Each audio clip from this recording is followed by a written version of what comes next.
What's going on, everybody? It's your buddy, it's your pal Spaz Phoenix, the YWC Reality Check, here with your October 18th NXT review, which also happens to be your NXT Halloween Havoc Go Home Show review. Also happens to be your review for goddamn what has to be the most fun episode of NXT in a hell of a long time. And I'm sorry, WWE's getting better, SmackDown's getting better, Raw's getting better, pay-per-views are getting better, lots of different things we can dig into and analyze and pull apart and dissect and all that sort of thing.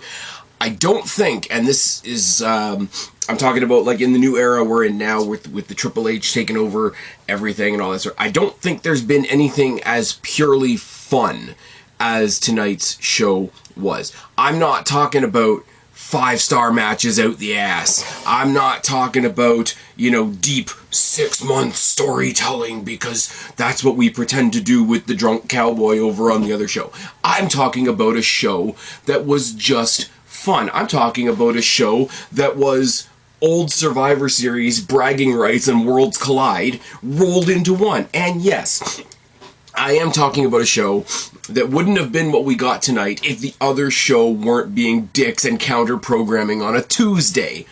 But it is what it is, and we are where we are. So let's talk about tonight's show. Kicking it off with a bang. Lots of wrestling and not a lot of filler on this show, not gonna lie. Started off with the first Pick Your Poison match of the night. Roxanne Perez's opponent, chosen by Cora Jade, was Rhea Ripley. Because why wouldn't you pick Rhea Ripley? And of course, Rhea Ripley came out with the entire Judgment Day, and the image of Judgment Day showing up on NXT was fucking great. I mean, with the exception of Dominic, which is something to be spoken about for sure. This is an NXT homecoming of Rhea Ripley, who's awesome, Finn Balor, who's awesome, and Damian Priest. Now, I always go back to it, yes, for better or for worse, AEW won the Wednesday Night War. The one night that NXT won, the one night that everybody sort of gave in and said, okay, Black and Gold gets a win tonight, was top and tailed by 2 matches. It was a men's titles match and a women's titles match. Finn was in the first, Rhea was in the last. So this is a really, really cool thing. And to a lesser degree, Damian Priest as well. I don't want to act like I'm throwing him out of the mix, but this was really cool. Dominic Mysterio has the interesting distinction of, other than Gallows and Anderson, who we're going to talk about later, they're the only ones that showed up on the show tonight that aren't, like, having a comeback of sorts, having a NXT homecoming that wasn't an NXT product, for lack of a better term. And on top of that, I mentioned it in my WWE Last Week pod that you guys can please go and check out. It's available now. It'll be the last episode before what you're listening to right now. Rhea Ripley had her first match back after being cleared. It was at a house show. I think it was a mixed tag with Damian Priest, Dolph Ziggler, and Nikki Ash. But this is her first televised match since being medically cleared, and it's really cool to see that, okay, she's with the Judgment Day, but they didn't even have her have a comeback match on Raw. They saved it for this, which, yes, it serves a purpose, and yes, we're going to talk about the counter-programming that AEW did tonight, and we can put that all to the one side, but Rhea Ripley being one of the biggest badasses to come out of NXT, I don't mind her comeback being in this match tonight. Immediately greeted with Judgment Day chants that very, very quickly turned into Rhea's gonna kill you chants. Roxanne Perez is awesome. I don't want to shade the other side of the story here. Roxanne Perez is great. She played the face in peril absolutely amazingly. The amount of acting that she does with her face, and I mean like proper, like, sell the situation you're in acting, not acting like some wrestlers are accused of doing, was absolutely great. She sold the mismatch. Rhea Ripley sold. I say this a lot about, like, bigger, more powerful people and just, like, heels in general that like hurting people. You have to sell that you enjoy what you're doing. Not only are you demolishing somebody, but you are enjoying that you're demolishing this. The one thing that I thought was really cool that I've personally never seen before is Roxanne Perez went for a head scissor at one time. It was either head scissor or Hurricane Rana, and she completed the entire flip, and Rhea Ripley just didn't go with it. She just stood there, which is fine. And she also did what is typically a Samoa Joe thing, where Roxanne Perez went to do a suicide dive and she just walked out of the way. Now, Samoa Joe usually does it when somebody's coming off the top rope, but it is a shade of what he does. I'll give him the credit where it's due.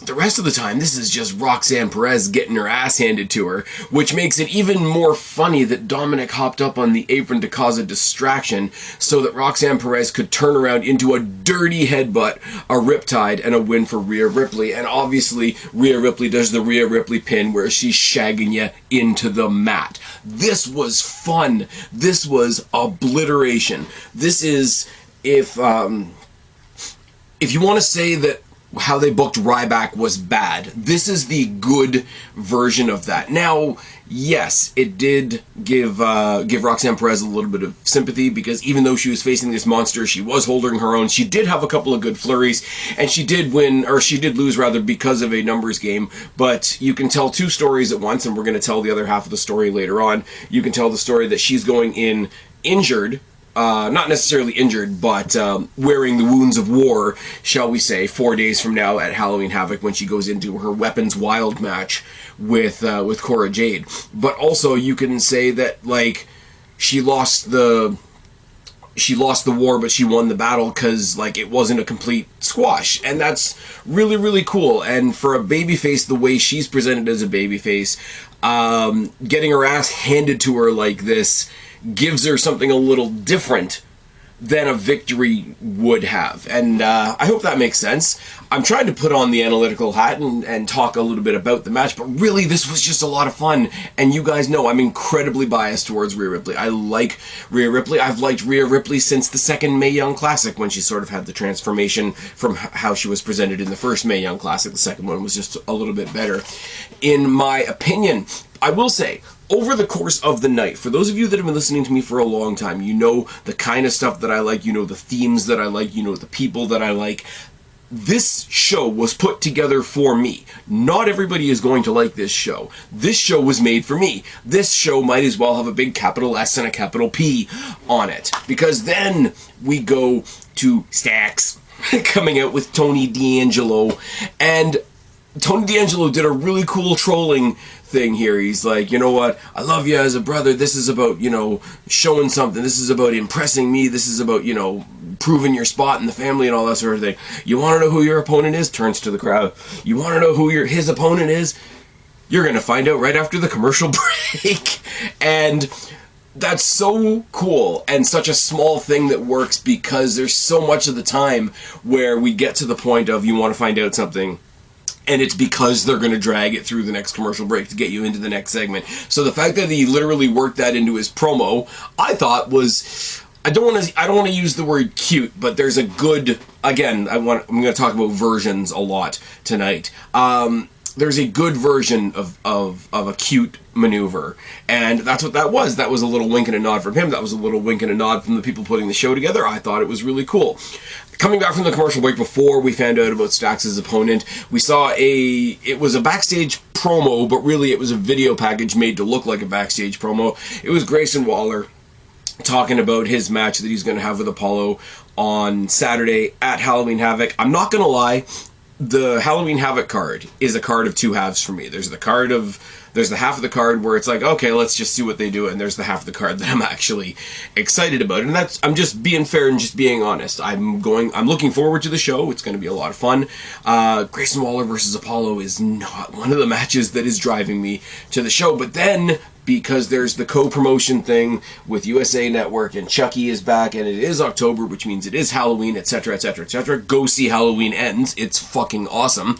Grayson Waller gets interrupted by Chucky, and Chucky is there freaking him out, letting him know that his match with Apollo Crews is going to be a spin the wheel, make the deal. So we're not going to find out until the night what the stipulation is for that. Now, I will say, when Grayson Waller had Cora Jade and Roxanne Perez on the Grayson Waller effect, and he spun the wheel to get them the Weapons Wild match, I didn't know whether they were going to say that his spin actually counted, but apparently it did. I thought they could have played around with that. I thought they could have had Cora Jade come out on the night. It's like, well, I didn't spin the wheel. This isn't what we're doing. I also think it's a big missed opportunity that the match between Mandy Rose and Alba Fire isn't an Inferno match, but then It is what it is, isn't it? We come back to the ring, and finally, because you got to remember the hint that we were given last week, you're going to know who your opponent is as soon as his music hits. And that really, really narrowed the field, because admittedly, both NXT and proper WWE, a lot of the themes are getting pretty generic. Even the people like Sami Zayn, who used to have really identifiable themes, have gotten pretty generic. But that is not the case for fucking Shinsuke Nakamura, who we haven't seen in time and days, who came out in absolutely fucking brilliant black and gold gear, and had a match. I don't want to say carried, but he did. He carried Stacks to a good match. Drowned out by people singing his theme. Drowned out with welcome home chants. Obviously, Kinshasa Nakamura gets the win. But more importantly, and this is kind of what I wanted to say about Roxanne Perez in the first match, Stacks lost the match, but Tony D picked him up out of the corner and told him to dust himself off because he had earned the Don's respect. And I thought that was kind of cool, considering that they're not exactly baby faces. In the back, Von Wagner interrupts Nathan Frazier and Axiom, who are talking about how great their series of 3 matches was. It was. I still think these guys are going to be a tag team at some point. Axiom tells Nathan Frazier that he hopes he wins the ladder match on Saturday, and Von Wagner says you don't get a title for being an internet favorite, which is fine, I suppose. Excuse me. Alba Fire versus Sonya Deville from the main roster, which is good. Apparently, Mandy Rose Sonya Deville's here. We know why she's here. Main roster crossover to get more eyes on the show. That's supposed to get more eyes on the pay-per-view. This is what I don't understand. Sorry, side note. I always used to say, when there was the Wednesday Night War, and both shows did it, AEW was just as guilty of it as NXT, but they would put together a show like the one that beat them, where they had the 2 title matches. They would do the theme shows, like they would do Fyter Fest and Fight for the Fallen, and Winter is Coming, and all those types of things. And NXT used to do things like the Great American Bash, like Halloween Havoc, etc. And the complaint always was, and you guys have heard me say this a million times, for the people that have heard me say it before, I'm sorry, you're going to have to bear with me for a second. The complaint always was, well, they're only doing that so you'll watch it. Yep. That's what promoters are supposed to do, and why would you not want to get more eyes on the go-home show, considering the go-home show's main purpose is to get more eyes on the pay-per-view that weekend? You don't have the point you think you have with this, guys, especially when AEW comes up with a different name for every other episode of Dynamite. Moving swiftly on, and Sonya Deville isn't really doing anything on the main roster, so we can do something with her here. I will say, again, Sonya Deville makes me think of MMA, makes me think of, what's her name, Shayna Baszler and Ronda Rousey. There is a plot hole of why would neither of the Pick Your Poison ladies choose Shayna Baszler? Why would they not choose SmackDown champion Ronda Rousey? Why would they not choose SmackDown champion Bianca Belair, even though Bianca Belair's what Bianca Belair is? You do go for the biggest, baddest women on the respective rosters. True in Rhea Ripley's case, and they're really, really trying with Raquel Rodriguez, who we're going to talk about later. But Sonya Deville is, I will say it, I will scream it from the rooftops, Sonya Deville is infinitely underrated. Whether she's on Raw, whether she's on SmackDown, whether she's coming back on NXT, whether she's playing that authority figure role that she was playing for a while, infinitely underrated. Infinitely underrated. It's absolutely terrible. And the fact that she was facing Alba Fire, the former Kaylee Ray, tonight, was something I was looking really forward to. And her stepping in for Mandy Rose, who was apparently having some personal issues that I didn't bother looking up because it's none of my goddamn business, was really cool. So to have JC Jane and Gigi Dolan there on the outside with her, they don't look entirely out of place as a trio. I'm going to say that as well. As you would expect, great strikes from both ladies. There's this weird top rope leg sweep thing by Deville, Toxic Attraction get involved. Fire still gets the win, surviving a 3-on-1 advantage eventually when both JC Jane and Gigi Dolan get involved. Mandy Rose returns to make it a 4-on-1 advantage, still fails at a cheap shot, drops her belt as she's scarpering out of the ring, and and I was going to say Kaylee Ray, Alba Fire standing tall in the ring with not only her quote-unquote flaming bat, but also Mandy's belt. You know what? I'm a huge fan of Mandy Rose, much like Sonya Deville, incredibly underrated for very, very different reasons. How dare she be white, blonde, and successful? But I am ready for her to come back up to the main roster with the rest of Toxic Attraction. Toxic Attraction as a foursome coming back to the main roster, Mandy Rose, Sonya Deville as a tag team, and having Gigi Dolan and JC Jane as their respective proteges would be a really, really cool story to tell. And get somebody less superstar, I can speak, I swear, and a little more badass holding that belt. It wouldn't hurt my feelings. It's have Mandy lose if she's going to lose upwards type of situation, but I don't hate that idea whatsoever. What happened? At the end of last week's NXT, I predicted that this week's episode of NXT, they were going to try and promote the ladder match by booking Trick Williams and Carmelo Hayes versus Oro Mensah and Wes Lee. 3 of them are in the match, and Trick Williams makes up the numbers, does he not? So we see Trick and Melo attacking Oro Mensah and Wes Lee in the back, and we think it's going to be a brawl. We think it's going to be a Miz situation where the attack happens instead of the match, but no, they just brawl out to the ring, and the match starts during the break. You got 3 fast-paced wrestlers and Trick Williams there to be a really, really awesome, powerful, seismic base for the match. It was a great sell for the ladder match. Like I say, Trick Williams is going to get involved in the ladder match. We know that. Melo went for his top rope leg drop thing, and I don't know what Wes Lee did, but Melo absolutely spiked him into the mat like a tent peg for the win, which makes me think even more that Wes Lee is going to win on Saturday, which doesn't hurt my feelings because Trick and Melo need to go to the main roster. It's well overdue. They all brawl to the outside. Von Wagner comes from the back to remind us that he's unfortunately in the match and boots everybody, and then he gets taken out by Nathan Frazier, who he made fun of earlier on in the night. And this was your big advertisement for the ladder match, which, spoiler alert, is probably going to be the best match of the night, which is saying something considering Von Wagner is in it, which means Robert Stone is going to be it. Robert Stone and Trick Williams are both going to be at ringside for the ladder match while these 5 guys are killing each other. That's going to be a lot of fun. The Schism taking on Cameron Grimes and the OC. I'm sorry. As much as I loved it when they brought in Joe Gacy and he was doing the SJW thing because it pissed off all the right people, I don't know what this is now. I really don't. He's just considering you got JD McDonough getting ready to be in the main event of Halloween Havoc and what his character's doing, having another guy also playing NXT's resident creepy bastard just doesn't work. And I'm going to go with what a lot of other people are saying. I would just love the Grizzled Young Veterans to be the Grizzled Young Veterans. But let's talk for a second.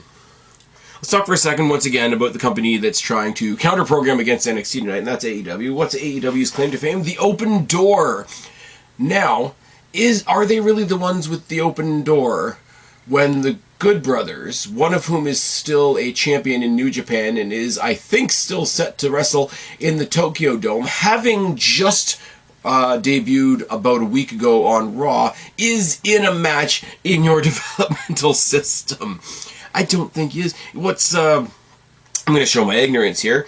I've never looked it up because I'm not a New Japan guy. I never claimed to be a New Japan guy. But if anybody can explain to me in the comment section below or on Twitter at Spaz Phoenix, genuinely, what is the Never Openweight Championship? Because that sounds like a contradiction in terms to me. It's like what is it? Obviously, it's Dragon Gate that has the Open the Dragon Gate Championship. I'm not making fun of these things. They sound contradictive just because of the way the English language works. But as far as I know, or as far as I've heard, the Good Brothers are going to be still wrestling at the Tokyo Dome because Carl Anderson is the Never Openweight Champion, and I don't know what that is. Somebody tell me down in the box below. I am genuinely curious, but at the same time, not enough to look it up clearly. And it gives you guys an excuse to leave a comment in the comment section, and YouTube can not tell me that nobody's watching, which is also fine. It's a fun match. Crowd loves to see the OC. I love the fact that they corrected the graphic on Twitter, because initially they put up the graphic and it was the Schism and it was Cameron Grimes and all of the OC, which meant that AJ Styles was like sort of in the background. The way they do that thing where if somebody has a manager, they're like smaller and in the back. They had AJ doing that, but then everybody started saying that AJ was also going to be on NXT, and I guess they corrected the graphic because they put a new one up. Really cool to see the OC. Friggin' Luke Gallows looks huge in an NXT setting. Do you remember the last time they were on NXT? It was the three of them, and it was before that one Survivor Series when NXT was actually involved, and they invaded NXT for the night, and Luke Gallows looked huge. And Luke Gallows is the guy that needs to be facing Von Wagner in something. Big pile of people match. It was fine. You get to see some glimpses of Grimes versus Gacy within the six-man format. Cave-in by Grimes, Magic Killer by the OC, and the faces get the obvious win. It was kind of cool to see Cameron Grimes fighting on an equal playing field. It was kind of cool to see the OC neutralize the Dyad, so you could get the closest thing to an actual one-on-one competition between these two guys was when they were the two legal men in this tonight. It served its purpose. Again, we know why this is what it... Oh, we only put the OC on NXT so that people would watch. Yep. That's kind of the point. In the back, we're interviewing Sanga. Why is my TV doing something? Hold on a second. We're not going to have it blurt out random sound just because it's timed out. That's not a thing that's going to happen. Sanga is in the back because Veer Mahan has been randomly showing up on NXT to talk to him and pulling him away from whatever he's doing. And Sanga tells Veer that whatever they talked about, he's ready to listen. So let's be really, really mysterious about the fact that they're going to be a tag team again, which is fine. We get a cool hype video package for Casey Catanzaro and Katana Chance versus Stark and Lyons, which I thought was going to happen at Halloween Havoc, but it's going to happen next week. And Pretty Deadly and Malik Blade and Nita Sanofe are also taking place next week, because apparently next week is Tag Team Tuesday. I'm way more excited for one of those matches than I am about the other. I'm just going to be honest.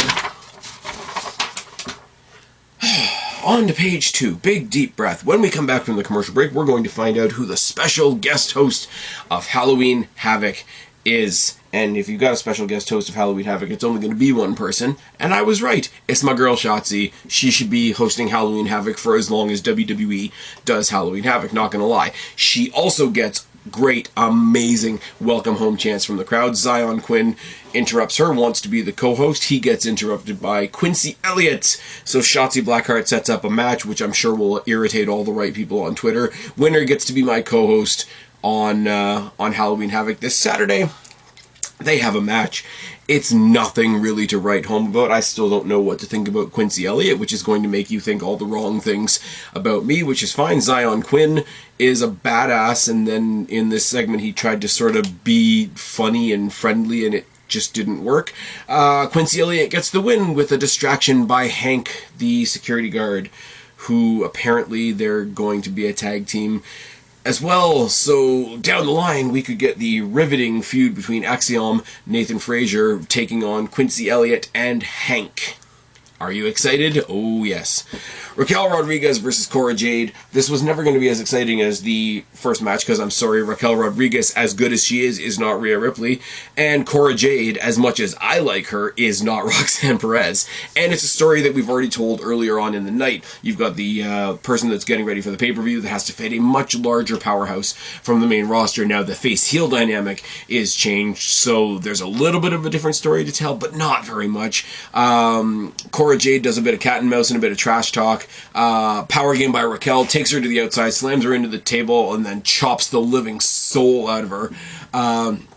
Jade brings out a kendo stick, and while she's distracted, the referee, she pays for it because Raquel Rodriguez, the babyface, who's like twice her size, beats the shit out of her with her own kendo stick, so Cora Jade wins by DQ.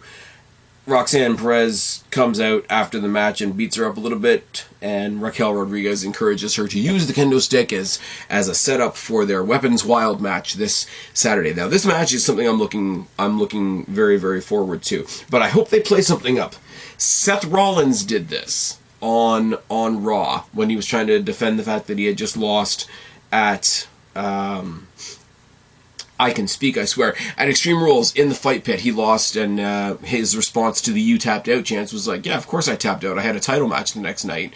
I hope that Cora Jade has some sort of promo where it's like, yeah, of course I went ahead and tried to get myself disqualified. Have you seen the size of Raquel Rodriguez? Why would I want to get my ass handed to me by her right before a pay-per-view? You could play that up. It would make sense for them to play that up, but because this is the go-home show, I don't think they have time to play that up. Now, the main event, or should I say the main event segment, was very interesting. I mean, it was hosted by Kevin Owens, so another big, gigantic welcome home chant from the NXT faithful. He's hosting Breakker, Ilya Dragunov, and JD McDonough for a three-way sit-down. He says he did it as a favor for Shawn Michaels, so he stops to tell Shawn Michaels, hey, you're welcome. I'm out here to make sure that no chicanery happens, so you guys keep it all to yourselves until Saturday.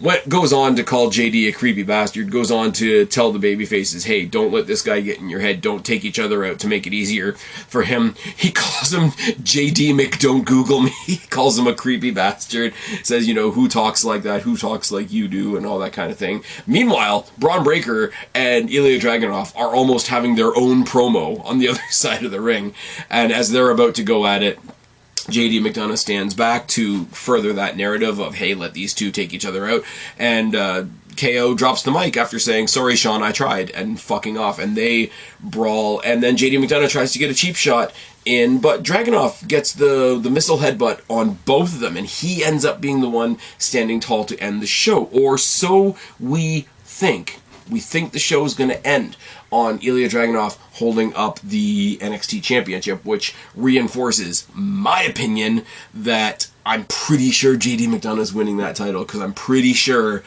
as new as he is, I'm pretty sure Trips wants the Braun Breaker on the main roster. I don't know whether that's going to happen just yet, but the way they worked this whole promo around, this guy's a creepy bastard, nobody wants him to be champion. None of the former champions want him to be champion. Nobody here in this crowd wants him to be champion. I called up his own mother. His own mother doesn't want him to be champion. But it's one of those WWE doth protest too much. Did they show their hand? Is that exactly what they're going to do? Is JD going to play a game like he played here, get these two guys riled up at each other, or is he going to eat the missile headbutt thing from Dragunov, or is Breaker just going to squash both of them, which could also happen? Point being, Breaker's down, JD's down, even though he tried a cheap shot, and Ilya Dragunov is holding up the NXT Championship until we hear one more familiar bit of music, and it's A-Town Down, and it's Austin Theory standing on the rampway with his Money in the Bank fucking briefcase. I'll tell you something. When they said they were bringing in Kevin Owens to do the KO show to stand between these three guys, I thought maybe to get a few more eyes on the pay-per-view, maybe they stick Kevin Owens in and make it a fatal four-way, and that would be the surprise, that would be the addition. I was not expecting Mr. Money in the Bank, Austin Theory, to show up with that briefcase. I'm doing a preview for this, so I'm not going to get very much farther into this right now. But man, that's an interesting wrinkle in this whole thing. If they were going to do a cash-in, I'll say this, and I'll save the rest of it for the preview. If they're going to do a cash-in, then I hope the triple threat is the first match of the night, and then you end off with probably the ladder match. They won't do that because they're pretty good about the NXT title being the main event of I want to say takeover. It's not quite a takeover, but a proper pay-per-view. But if they were going to do a cash-in,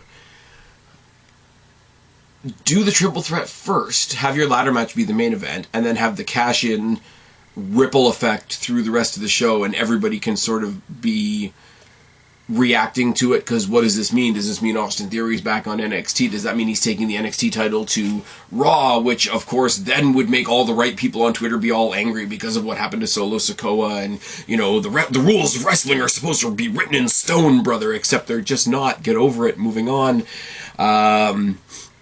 Really, really interesting. I did not expect that, I'm not gonna lie. The rest of it was a lot of fun. I wasn't expecting the announcement of Shotzi coming back, but as soon as they said, hey, we're going to announce the Halloween Havoc host, then I had a pretty good idea it was going to be Shotzi. The rest of it, we all knew going in. We knew Sonya Deville was going to be there. We knew Raquel Rodriguez was going to be there. We knew Rhea Ripley was going to be there. We didn't know necessarily whether she was going to bring Judgment Day with her. I'm kind of surprised that the OC didn't bring AJ Styles with them for the name value. But this was a lot of fun. Like I said at the beginning of the pod, it was kind of bragging rights, Worlds Collide, and what we used to do with Survivor Series all rolled into one. And I don't think that's a bad thing. If you take out why it happened and look at what it is, I mean, why it happened is because Tony Khan's a weirdo that decided to counter-program for a night. But what we got out of it was a really fun show. And I want to reiterate what I said at the beginning. This is not 5-star matches. This is not, rewriting the Iliad as far as storytelling goes. This was just a fun show.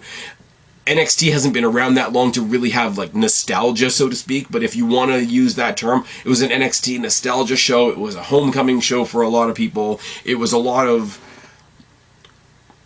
maybe not necessarily wrestlers that had never been on NXT, but, organizations, like Judgment Day has never existed on NXT. The KO show didn't exist until the main roster. Kevin Owens brings that to NXT. Dominic Mysterio, who probably should have gone through NXT, being on NXT was a bit weird. And it's all good. It doesn't have to be WrestleMania 17 all the time. It can just be fun. And this was fun. I'll put it out there, Extreme Rules was fun. Clash at the Castle was fun. This was specifically drafted and grafted for Spaz Phoenix's eyes only fun tonight. So, as I said, I'm going to do a proper preview later on in the week. It's probably going to drop on Friday morning. But right now, for Halloween Havoc, we have Julian Creed versus Damon Kemp in the ambulance match for Brutus Creed's contract, which is a little convoluted, not going to lie. We've got Cora Jade versus Roxanne Perez in the Weapons Wild match. We've got Mandy Rose versus Alba Fire in the women's title match. This should be an Inferno match because wordplay is fun. We got Apollo versus Grayson Waller in the Spin the Wheel, Make the Deal match. We've got Von Wagner, Nathan Frazier, Carmelo Hayes, Wes Lee, Oro Mensah in the North American Championship ladder match for the currently vacant North American Championship. And then we've got the triple threat, Braun Breaker, Ilya Dragunov, and JD McDonough for the NXT title, with now, I guess, Austin Theory waiting in the wings? Question mark. Anyways, a lot of fun. Let me know if you thought it was a lot of fun. Let me know if you got sucked into the counter-programming by AEW this week. But until next time, I've been Spaz, your YWC Reality Check. Subscribe up there, talk down there, start a conversation. Keep all these conversations going. Don't be a stranger. I will talk to each and every last one of you later. But for right now, I'm out of breath, and I'm tagging out. Bye, guys.